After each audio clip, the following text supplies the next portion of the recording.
Hello friends, আমার চ্যানেলে তোমাদের সকলকে ওয়েলকাম।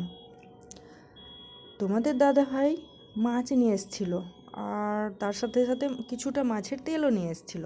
তো ভাবলাম কি করা যায় মাছের তেল দিয়ে, চলো পকোড়া করি।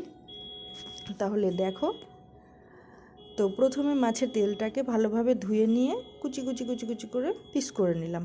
আর পরিমাণ মতো লবণ, হলুদ গুঁড়ো, লঙ্কা গুঁড়ো, ক্যাপসিকাম কুচি, পেঁয়াজ কুচি, ধনেপাতা কুচি, বেসনের পরিমাণটা একটু বেশি লাগবে। তারপর দিয়ে দিলাম চালের গুঁড়ো, দিয়ে বেশ ভালোভাবে চটকে চটকে মেখে নিলাম। তারপর গ্যাস অন করে কড়াই বসিয়ে দিলাম। তারপর তেলটা দিয়ে তেলটা গরম হলেই এক এক করে পকোড়াগুলো ছেড়ে দিলাম।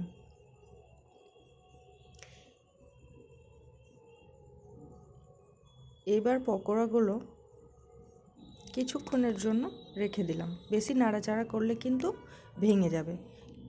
কিছুক্ষণ পর উল্টো পিঠটা উল্টে দিয়ে এপিঠ ওপিঠ ভালোভাবে ভেজে তুলে নিলাম। রেডি হয়ে গেল মাছের তেলের পকোড়া।